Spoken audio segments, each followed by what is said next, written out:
Greetings, dear friends, and welcome to another episode of Simches, our conversations on the foundational role of crises in Jewish history. My name is Jeremy Fogel, and we are very happy to welcome you here at the National Library of Israel in Jerusalem. Libraries are spaces of quiet, of tranquility, of contemplation, of peace.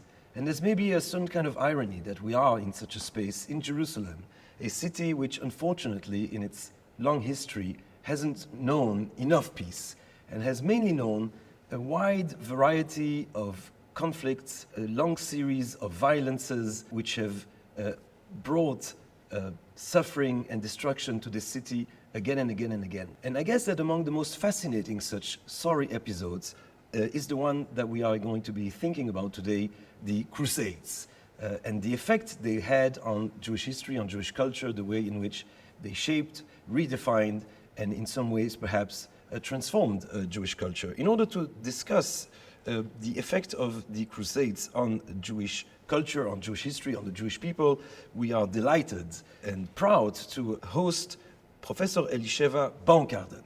Professor Baumgarten is the Yitzhak Becker Professor of Jewish Studies at the Hebrew University of Jerusalem.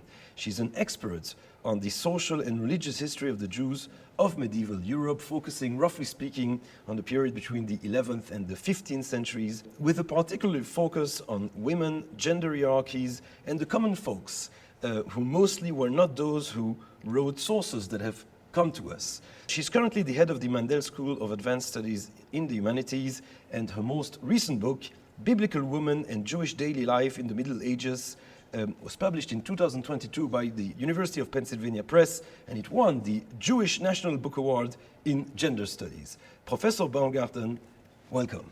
Thank you very much. Thank you for having me here. So we'll go straight to the jugular here, and I'll just ask you, what were the Crusades? Okay, so when we talk about the Crusades were a movement that started in the late 11th century. There were global tensions that were building between the East and the West, between Islam and Christianity. And we have to remember that when we think about Christianity, Christianity wasn't just in the West, it wasn't just in Europe, but it was also here in the East. Think of the Byzantine Empire. And the Byzantines were feeling a lot of pressure from the infidels, who were the Muslims, who were maybe not even slowly but surely, but quite rapidly taking over their space, taking over their culture, and taking over religiously. And they sent out a cry for help. And the cry for help was to save the holy places in the East. Most importantly, Jerusalem, the city we're sitting in right now, to save these holy places from the Muslims. This cry went back to Europe, and the religious sentiments in Europe was such that the Europeans answered this cry, and they came to help the people in the East. So would you really categorize that massive movement as having been yielded from profoundly religious sentiments, or were there geopolitical or perhaps more earthly interests at play as well? Well, of course, there's no crisis that has just one set of interests at the crux of it. There are many, many different factors that play into each other. I would say, quite simply, that the Middle Ages was a period of great belief, and it was a period of tremendous religious fervor, both Islam, Christian, and Jewish. We have this religious fervor from all the religions, so there certainly was a religious motivation. This religious motivation was tied to other motivations that had to do with politics between East and West. It had to do with internal European politics between church and state, between different groups within society, between cities and people who weren't in the cities. And some scholars would even say it had to do with the weather. It had to do with climate change. So really it depends what access you try to access this crisis through. But at least most of the written documentation we have relies quite heavily on the religious tensions. And of course the name the Crusades, that has to do with the cross, is the cross the people took up to go on this journey to the East, to the Holy Land. So here you do have a religious motivation. How does this really rather extravagant adventure actually take place? How did it tachlis happen? So from what we know, in 1095, the Pope had a big church council in which he called out that Deo, God wants this, right? That this is the will of God for people to go to the East and save the Holy Land from the Muslims. And something a little bit unexpected happened in that people mobilized much faster than the Pope expected them to mobilize. So they thought this would be a process of mobilizing people and going out to the east, but actually almost overnight or almost instantly, small groups of people that became larger and larger banded around leaders, and they got organized to go out to the east. There were certain financial incentives as well. There were spiritual incentives. Your sins were forgiven. Some of your debts were forgiven as well. And these people took up the cross and they left for the east to fight. And it was a very, very hard battle. And it's not like they just arrived the next day and everything was great. Many, many people died on the way. It was bloody. The descriptions are quite horrific. And even when they got here to Jerusalem, it took some time to take over the area, and then they were pushed back, and then they took over again, and they were pushed back. So it was a very, very bloody battle. Just the logistics of it would have, seems to me, been rather challenging in the medieval period, of having all these people join together and make their way all the way to the Holy Land. Well, I think the logistics are difficult even in modern times when you embark on a big war or a small war, whatever kind of war you're embarking on, or such a long journey. But of course, they didn't have maps, or they didn't have exact maps. A lot of people got lost on the way. They got sick on the way. They encountered snow, storms, and other troubles. And there are a lot of historical sources that tell about those troubles. That's why I noted that so many people really died on the way. And within this whole situation, we have the Jews, and they were somewhat tangential to the original call to the Crusades. The original call to the Crusades had to do with Christians and Muslims. It didn't have to do with Jews, but the Jews were part of the story, especially in Europe, as things progressed rather rapidly. So how does the Crusades start to impact the Jewish people? So what happens is that when people are about to get together and to leave Europe and go to the East, all of a sudden they say, we're going to Europe to fight the infidels. We're leaving Europe and we're going to the East to fight the infidels. But we have some infidels here. Why are we going to fight there when we have these people who don't believe here? And of course, what we have to realize is that Jewish settlement in Europe, although we have records of Jews in Europe, certainly from the time of the destruction of the Second Temple, in Italy and throughout the early Middle Ages, we have Jews in Spain and different parts of Italy, and then in the 9th and 10th century in what we would call Western Europe today. So in today's France, in today's Germany, and after the middle of the 11th century, also in England, when the French conquer England. It's really just the beginnings of Jewish settlement in these places. These are small communities. They're often invited to live in the different places where they live. They're seen as excellent merchants who will be part of increasing the wealth, the commerce in these different places. But we have Jews, and these Jews are tolerated, but during times of crisis, people you tolerate during times of peace might not be as tolerated as they were before.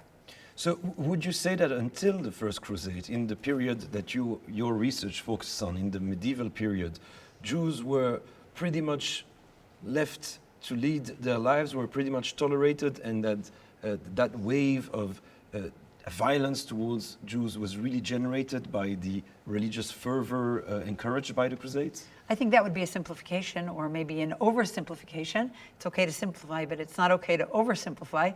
I think it would be an oversimplification because most of my work centers on the period after the Crusades, or after the First Crusade. There were a number of Crusades. The Jews were most impacted by the First Crusade, then somewhat impacted, but less by the Second Crusade.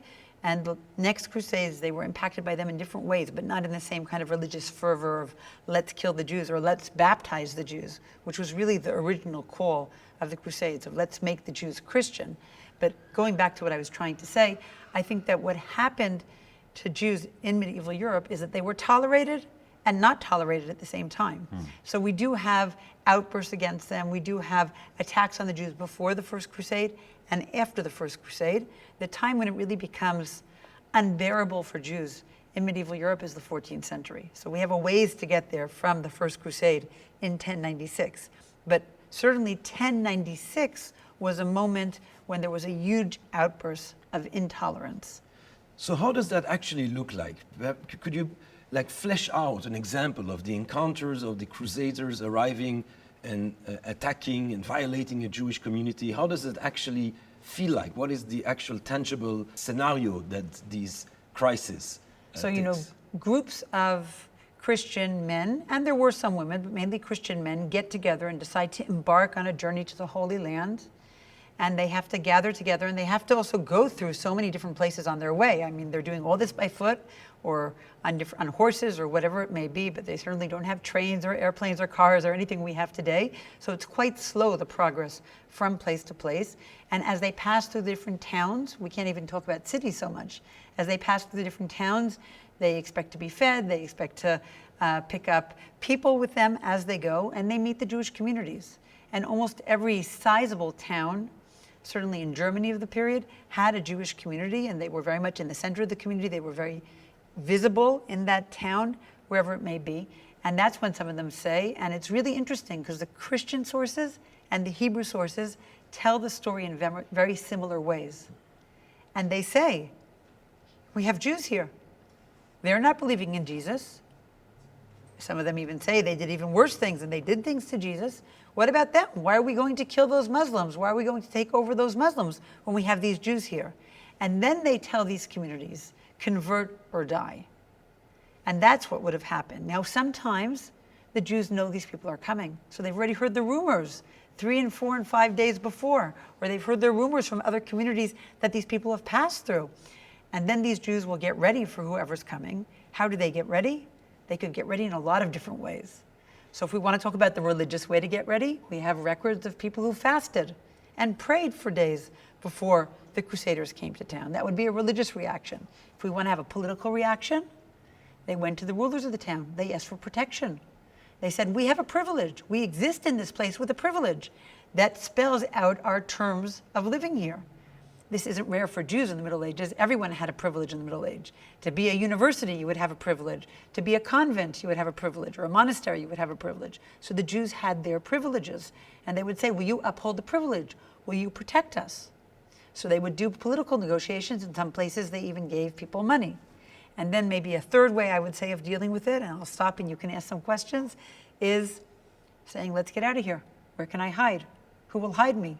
Who are my allies who will hide me? And in some places they leave and they go hide in different villages that are around the town, and they kind of disappear for a while until they come back. And of course the last reaction would be to say, okay, they want me to convert, I'll convert now. I'm better off converting than anything else. There were no, among the various options, there was no option of trying to defend, to try to physically defend yourselves from the violence that was coming your way? So in what I just said now, I was leading up to their arrival. So I said before they arrived, you could pray, you could turn to the political factors, you could run away, you could convert, etc. When the Crusaders came, yes, people fought back. And what happened in Jewish communities, and it's a mystery, mystery might be too strong a word, but it's a puzzle for historians. Why this happened the way it happened is that when Jews were told, convert, or sometimes it could be or die. That's what we kind of imagine, but it also could be convert or I'll convert you by force. That could have been the first option. Jews fought back, and they decided to do something that has no halachic precedent, has no legal Jewish precedent, which is to commit suicide. Right. One of the ways in which this catastrophe took place and took shape was by a wide spread of this new phenomenon in Judaism of people rather killing themselves than converting. Yes, we have evidence of it, especially from Germany, especially from the Rhineland, so from the big cities or the big communities there. They weren't such big cities by any standard, even medieval, but the big communities there in the Shum communities, Speyer, Worms, and Mainz, but also we have from Prague, and we also have from Cologne, and we also have from other places in the vicinity. We have from Trier and elsewhere stories of Jews who decide to commit suicide and to kill their children, their wives, their neighbors in different ways. In some places they actually drown themselves. The Crusaders put them in the river to baptize them, and they drown themselves. In other places they actually take swords. And you can see a very active role here. But like I said, we don't know where this idea actually came from. There's no halachic precedent that said you should be killing yourself in this way, although different people have tried to find different halachic precedents. You can find it maybe in the Midrash, which is what some scholars have suggested. The myth of Masada was not as prominent to them as it is to us here now? Oh, I think the myth of Masada modern Israelis rediscover the myth of Masada, and rediscovering Josephus and the Renaissance people rediscover the myth of Masada. But I don't think this was a prominent myth in the Middle Ages in any way, shape, or form. What would they make theologically of what was happening to them? Because you talked about how deeply religious medieval society is, whether Jewish, Muslim, Christian. For Jews to suddenly encounter this group of Christians on this religious crusade on their way to the Holy Land, what did it mean to them? How did they make sense of these events? Well, if we think of religiously? medieval society as a religious society, we have a kind of competitive piety going on, right? So we have Jews and Christians competing with each other, who is serving the religion in the best way. And Jews, of course, say, we are the right thing, we are the real thing, and Christians are saying, we are the real thing. And we have that competition between Judaism and Christianity from the time that the Roman Empire converted from late antiquity. So this kind of competitive piety existed throughout the ages. The Christians decide to go on this crusade. That's part of their pious way of living, but it's just one part of their pious way of living. They also create many, many monastic settings during the Middle Ages, exactly during the period we're talking about. And as a result of the crusade, there's even more piety that explodes in medieval Europe. So the Jews are living in this surrounding. They see their neighbors pious in this way, and they search for their ways to be pious. Committing suicide is one of them. It's perhaps not the best one to bring about more life, but it is one way of proving how devoted you are to your religion. And I would also say that they have a shared theology of what God wants. So if Christians are going to the Holy Land and are willing to be killed on the way and to die on the way for the name of God, it's a kind of martyrdom that we have in Christianity, certainly from late antiquity and on, the idea of martyrdom in Christianity. For Jews, the idea of martyrdom is one that they have from their past. We can think of, the martyrs during the days of the Bar Kokhba revolt and other martyrs that we have throughout the Jewish ages, but it's also something they see around them. And martyrdom is an idea that has currency in their lives. One of my colleagues, Professor Yisrael Yuval, has written about this at great length, the extent to which people feel that once they fill God's need for Jewish martyrdom, then redemption will come. So they see this as a sign or as a stage to redemption, much like the Christians see their journey as a stage in the redemption. What about, I guess, a form of Jerusalem envy? If you have these crusades going and conquering Jerusalem, and as Jews we might have said, well, but we want to go back to Jerusalem as well. Was there any movement to also try in some ways to join this path to Jerusalem? So we have Jewish scholars in the Middle Ages who went to the Holy Land. The Ramban is one very nice example of that. Nachmanides, we know that he came to the Holy Land as well. And we know from Spanish poetry about the yearning for Zion. We know that from the prayers as well. But I would say that what's more interesting to me as a European medievalist, as a medievalist who studies Europe in the Middle Ages and not this part of the world, is that Jewish communities and Christian communities create Jerusalems in Europe. So they create their own little Jerusalems in Europe, and Jewish communities see themselves as a kind of little microcosmos of Jerusalem in Europe, and so do Christian communities. Another colleague of mine, or she's actually an emerita colleague of mine, Professor Bianca Kuchnel, had a huge project in which she showed through art how so many different European communities created their own Jerusalems in their homes in Europe. And they would have, a church that retraced the steps of Jesus, or that retraced different places in Jerusalem, and they would name their churches after places in Jerusalem as well, and they would pray to Jerusalem in those churches. And Jews in medieval Europe do something that's a little bit the same. Just one really nice example is the Book of Maccabees. The Book of Maccabees, which takes place in the land of Israel, part of the quest for Jerusalem and for redeeming the temple at the time. And that becomes a really important book, both for Christians and for Jews at that time. And they use many different examples from the Book of Maccabees that are shared examples. So if we think in terms of impact that the First Crusade, 1096, but the further ones as well, how devastating was it for Jewish life in Europe? How meaningful was the impact in terms of the variety of communities that were affected, destroyed, how traumatizing an event was it on a national level in terms of Judaism as a nationality? Okay, so of course I'm not going to give you a simple answer like yes or no. I don't think that's the right answer to give. I think that we have to say there are a lot of different factors you have to talk about. First of all, most of our sources were written by survivors who might have had survivor's guilt or might have wanted to justify the people or commemorate the people who died. And if you read the Crusade Chronicles, Hebrew certainly, it sounds like people committed suicide and died in all these different Jewish communities. But first of all, people survived to tell the story. So how do they survive to tell the story? And in between the lines, they say, and in that community, in that community, in that community, in that community, people converted. And we know that around 1100, right 3 or 4 years after the First Crusade, the Emperor of Germany, he allows Jews to revert to their faith. And that's when a lot of Jews revert to Judaism after they lived as Christians for a certain amount of time. So we don't know how many people actually converted and how many people actually gave up their lives. In some communities, it's a few people. In other communities, it's a few dozen.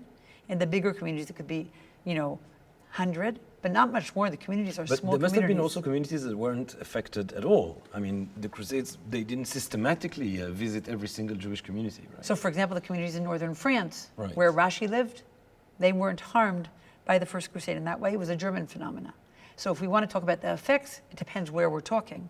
We also know that in the places in Germany where communities were hurt by the Crusades, they're vibrant communities within a few decades afterwards. So it's not like they devastated these communities to the extent that they couldn't function afterwards. They become very important communities afterwards as well. And scholars have argued about the impact of the First Crusade on the communities in northern France and in Germany. And some scholars say, oh, yes, it was devastating, and others say it actually wasn't so devastating. Look at the facts on the ground. The communities are up and functioning and rebuilding very, very quickly afterwards. What I would say was, devastating wouldn't be the right word, but it was a real mark, a traumatic mark on memory, was the memory of what these Jews went through. And the mark that left in Jewish consciousness, in Jewish liturgy, in Jewish ritual, in Jewish mentalities, as this is something that could happen, and we might be asked to sacrifice ourselves in this way again for God. And this was an ideology that really caught on and people believed in. You mentioned that dying in the Kiddush HaShem for the sanctification of God was not something that you had like an halachic background for. But what happens once it becomes a lived or dying practice, once it becomes an actual practice in Jewish communities, how does the halakha then begin to deal with it? How do the great religious leaders of the time deal with this phenomenon? Well, I guess the first thing we can say is they don't say no. They don't say this is a bad idea, forget it, right?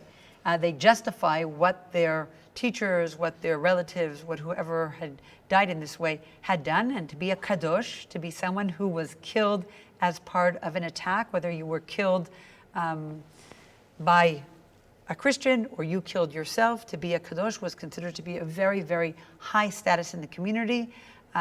You went directly to heaven. You didn't, you just went directly. You didn't have to pass through any tests or any gates or anything like that. Just for example, people in medieval Ashkenaz would give charity before they died to help their souls make it to heaven. But if you were a kadosh, you didn't have to give any charity. Nice. And if your relative was a kadosh, you didn't have to give any charity in their memory either. They were safe. They were in heaven. And there were also special halachot that had to do with that. There were even some people who said that a kadosh's widow shouldn't remarry. So you can just see kind of a status of being married to a saint, a martyr of that sort. So they certainly were venerated by the community.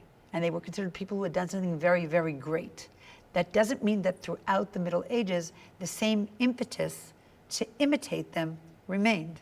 So we do have cases of later attacks, sometimes more limited attacks to different places, in which people, again, are willing to sacrifice their lives rather than convert. We have cases when people are forced to convert, and then they seek to return.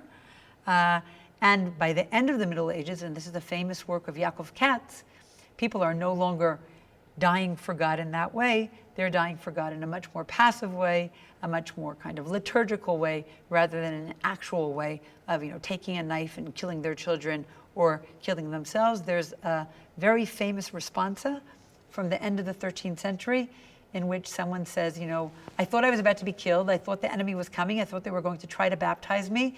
So I took out my knife. And then, right? So if they had killed their child already, was that a terrible sin they had done, killing their child?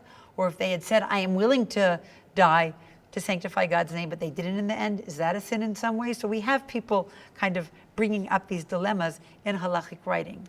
But when you say the liturgical death, a much more passive death, could you explain what this means in this context? I mean, Yaakov Katz talked about the fact that already like in the 16th and 17th century, when we have different attacks on the Jewish communities in Eastern Europe, people will sanctify the name of God by saying Shema Yisrael, but they won't actually die. Right. You focus in your research, or one of the fields in which you focus, Professor Elisheva Baumgarten, is the question of gender in these communities, in medieval Jewish communities. Could you maybe help us understand whether there were any also the way in which the effect of the Crusades might have been different for Jewish women than it was for Jewish men at the time? Okay, so the Crusader Chronicles are filled with stories of Jewish women. Jewish women are often presented as those who egged on the men. Take it positively or negatively, depending on how you think of it, but they urged the men to be more active. And they would say, oh, look, the Crusaders are destroying our Torah. Why aren't you doing anything? And in some cases, there are Jewish women who actually slaughter their families or who lead the dying, the sanctification of the name of God, whether it's by drowning, whether it's by sword, or whatever it may be. And in some of the chronicles that actually says that they were the first, they were the leaders, they were the ones who were the forerunners of this. And in the First Crusade Chronicles, we have a lot of women mentioned. A lot of women who are mentioned by name as Kedoshot, as Chasidot, as those who are willing to give up their lives, whether with their husbands or separately after being separated from them. We also have a lot of stories of Jewish women who were killed and then dragged through the city and degraded in a different way. It's very, very interesting that there's no sexual violence almost at all mentioned in any of these crusades, although it's hard to imagine an attack like this on any community, past or unfortunately also present, in which sexual violence doesn't play a role. But Jewish women are very active. They're active martyrs. And a lot of the early research on gender or on women was about Jewish women as active martyrs during the period of the First Crusade in 1096. This continues throughout the Middle Ages, and we have from the Second Crusade in the 12th century, etc., other examples. But as one of the scholars at least tried to argue, some would say that these women go from being named women, we know their names, we know who they were, we can tell their stories, and the women they did. In other words, they become much more anonymous, much more kind of every woman, and not just specific women. And just to round that off, I would say that the kind of opposite of sanctifying the name of God, if we're talking about in this context, would probably be conversion, right? And one of the things scholars have suggested over the year, and I don't think we have enough evidence to actually back that up, is that women converted less than men. In other words, men were much more tempted to cross boundaries and to go to the other side, whereas women were much more firm in staying safely within the contours in which they had grown up or in which they lived. So if we take these women leading martyrdom on the one hand, and we take them on the other hand resisting conversion more from the opposite end of the spectrum, we have a very interesting, I'd say, gendered picture from this period. You mentioned that there's a very little mention of sexual violence, even though it would be difficult to imagine this kind of barbaric attack of roving people attacking communities and not engaging in the kinds of crimes that are all too often part of warfare. Do you think that's because, as someone who also is interested in the people who do not write the sources that come to us, do you think that's because there's a certain shame in even writing about these things, or maybe even a shame from the Christian perspective of admitting to these particular kinds of crimes? Well, I think these are crimes that people don't always like to talk about, and the people who are writing the sources we have are certainly not the people who are necessarily committing the acts. If we're talking on the Christian side, they're chroniclers who sit down and write the chronicles, and they might mention or they might not mention different things, and they choose. They have an audience they're writing for, and they're writing for certain purposes, and mentioning sexual violence against women might not be serving their purposes. I would also say that in the medieval world, again, unfortunately, like in the modern world, more than we would like. I think there's hardly a day that we don't open a newspaper and hear about other assaults on women, whether they're as part of warfare or part of terrorism, or also just as part of everyday life. Unfortunately, that's part of life. But I think that they just don't mention these things because they're not something to talk about. They're just a fact of everyday life. So I think that might be from the Christian chronicler's perspective. From the Jewish perspective, if you're trying to turn these people into Kedoshim, into holy people, then that's something that you'd rather not mention. And I think that the sources written by Jews after the First Crusade, certainly, but also after the Second Crusade, were very, very careful about these things. They didn't want to take away from the kavod, from the honor towards these people who had lost their lives. And I think that's why they don't mention these events all that much. I will say that there is a very, very famous case from Frankfurt from the 12th century that my colleague Dr. Rachel First has written about. And in that case, there's a woman who was taken captive and converted, force converted, and then she returns to Judaism. And one of the things that the rabbis raise when they discuss her return to Judaism is, was she raped or not? And some of them take it for granted that she was raped. It serves other purposes as well, but some of them take it for granted that she was raped. So you can see this sexual violence popping up there as well. I guess the question of what the sources mention and don't mention take me to the next question. You mentioned Christian chroniclers, you mentioned Jewish sources. Could you perhaps give us a wider appreciation of what information we can find in the written sources and what kinds of information we do not find in the written sources, and what other stratagems you have as a researchers at trying to uncover that information? Okay, so I'll say that, clearly we have chronicles. And in the case of the Crusade, which is part of a war, we have official chronicles, both on the Christian side, church chronicles, or official kind of monarchical chronicles. And we also have the Jewish chronicles that were written. Some of them are more liturgical, and you can actually imagine them being read with liturgical poems in the synagogue and commemorating those events. For example, on Tisha B'Av, there were poems that were read that commemorated the First Crusade.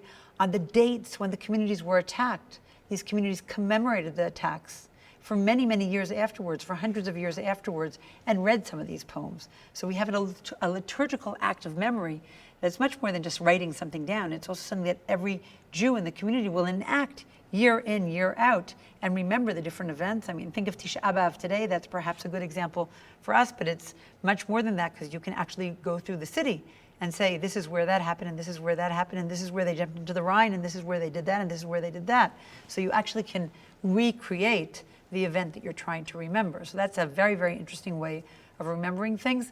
That's a nice example of a kind of source that I would like, not just a source that was written by an elite, educated, erudite man, often for other elite, educated, erudite men, but this is a way to understand how people in the community actually understood the events that happened.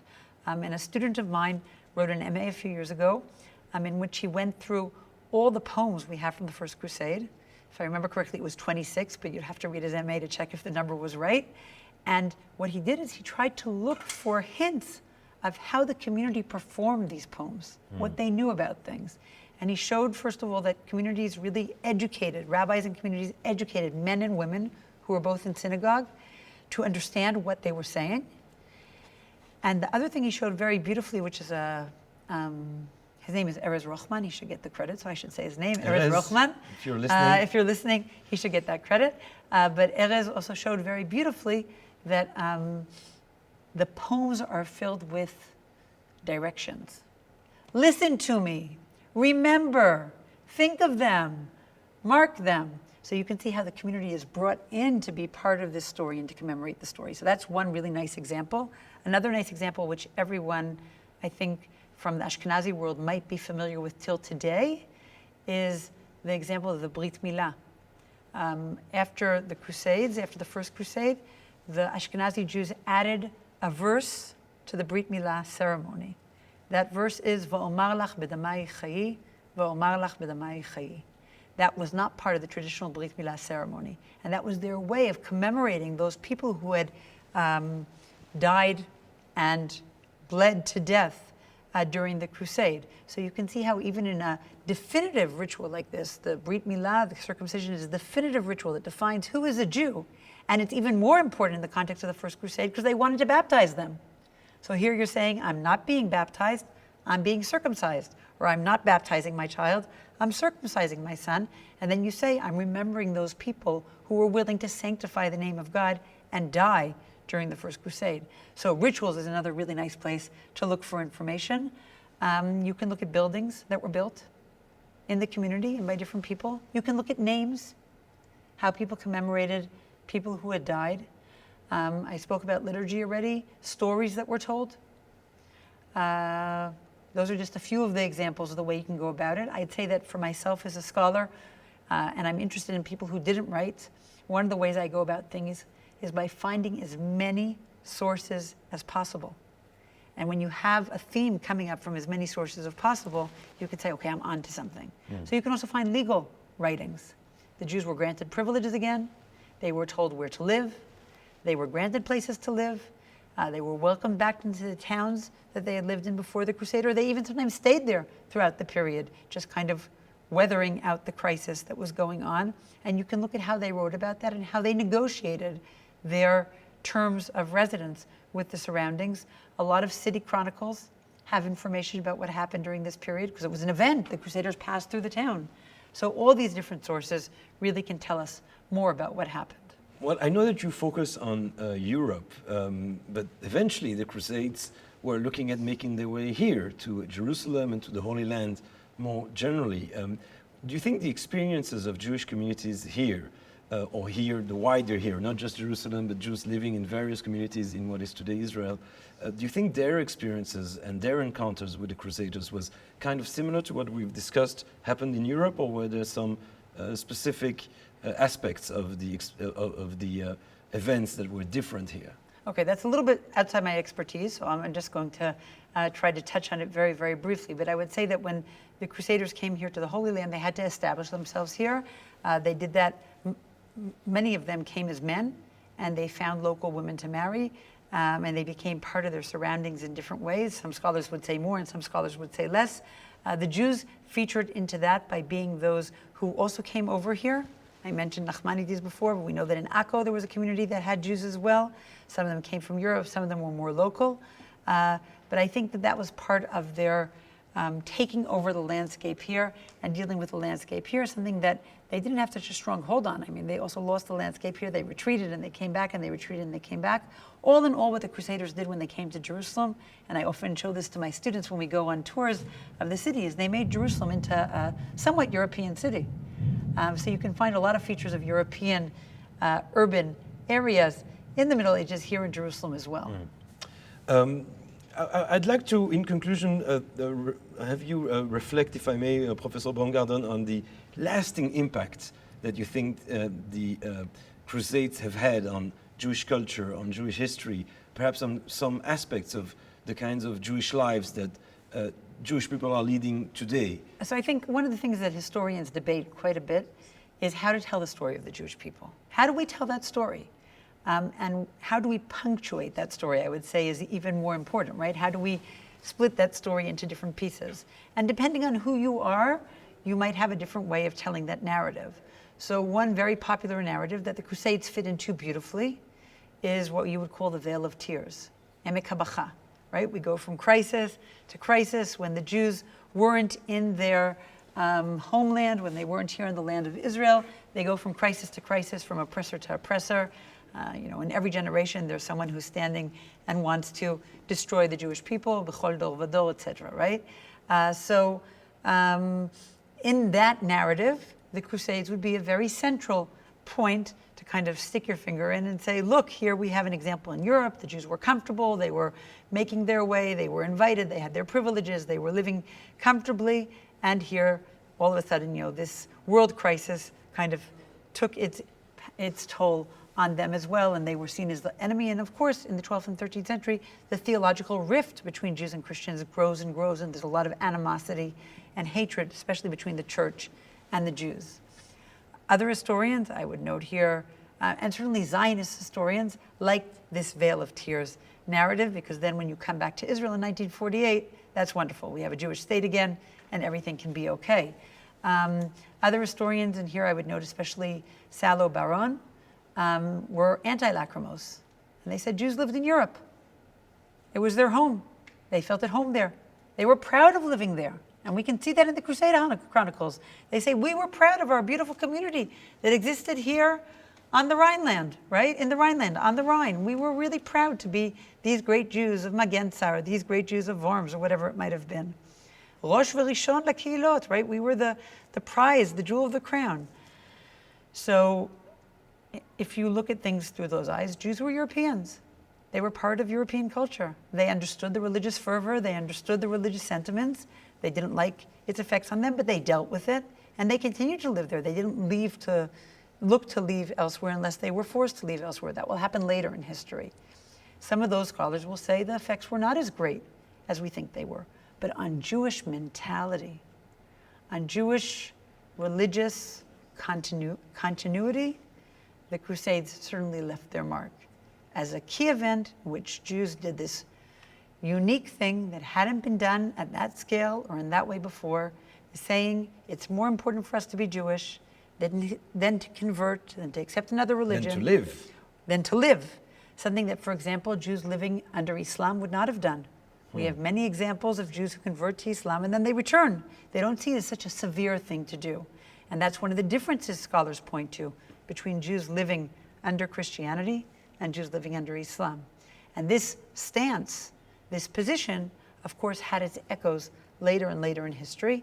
And like all stories of martyrdom, these martyrs grew and grew in their fame and their reputation, even among people who weren't willing to imitate them or make them into their role models on a kind of day-to-day, in a day-to-day mode. They were willing to talk about them as Kedoshim, as people who had done this great thing. So they introduced a new form, that kind of behavior as a form of ideal, as an ideal of... You know, historians don't always like to talk about new. I mean, we like to say what's new, but of course I can find precedents for it. Sure. Rabbi Akiva would be a great precedent Maybe for it. newly emphasized. Yeah, but they newly emphasized it in a way that made sense to the culture they were living in. And I think that's the most important point. And when it didn't make sense to the culture, then they told the story as a kind of, folk tale or hero tale or however kind of tale you want to call it, but not something that was actually to be imitated. I once taught some of the stories from the First Crusade Chronicles in Central Europe a number of years ago. And my students who were, Jews who lived in those places, young Jews who lived in those places, couldn't believe the Jews had actually done these things. I mean, to them it was unthinkable that Jews would have committed suicide in this way. Whereas to a medieval Jew, it would have made sense. And I think for Israelis, part of it would have made sense as well with some of the Zionist stories that were told here, during the 50s Again, and 60s. the emphasis on the Masadas. Masada or Trumpil Dor and Tel Chai, Tov Lamut Ba'ad Alseinu, it's good to die for my country, etc. And the medieval world is a world without nationalism, whereas the modern world has nationalism. So there are lots of differences here to think about. I think I would have converted and tried my way back in later, but that's just me. I want to end, Professor Baumgarten, with a somewhat more personal question, if I may. You are a scholar, a researcher. You're also an actual human being living a Jewish life. How do you think that event, that crisis, how does it shape in some ways perhaps your sense of what it means to be Jewish, and in some ways perhaps contributes or affects your thinking about identity and Jewish history? I mean, I have to say that for myself, and being a medievalist who studies the Middle Ages, what to me makes the most difference or is the most meaningful to me for my identity is to see the continuity of traditions over time. So if I open a medieval manuscript that's a Siddur or a Machzor, and I see the same prayers that we say today, that gives me a sense of continuity. And for me, the practices of these Jews and the way they practice their identities are very, very meaningful, also as a Jewish woman, but also as a Jewish scholar, their day-to-day ways of preserving their identity. The Crusades, for me, have always been, on the one hand, a symbol of how much can go wrong, even when people feel at home in a place and they think they've kind of managed to figure out how to live, how strong animosity can be and surprising, even when you don't expect it. A lot of modern resonances, a lot of actual resonances to what's going on around us today, how deep hatred between religions can be, even when you think you have your neighbors and you know how to live with them. But there are also lots of beautiful examples in the Crusade Chronicles of neighbors who save their neighbors, of people who see each other. Personally, as an individual, those mean a lot to me. And I think that for me, the Crusades are a constant reminder of how we can't only see the good side of things, but also the bad sides of things, and how these bad moments, these crises can pop up and they have to be dealt with, and they can be much deeper than we think, and their consequences can be much greater and more far-reaching than we would have hoped. Professor Elisheva Baumgarten, thank you so much for sharing of your wisdom and your knowledge and your research so generously with us, and for this fascinating conversation. Thank you. Thank you to our dear audience. I very much hope you enjoyed this conversation and the conversations we hope to be having in the future. In the meantime, only health, love abounding, and of Simches.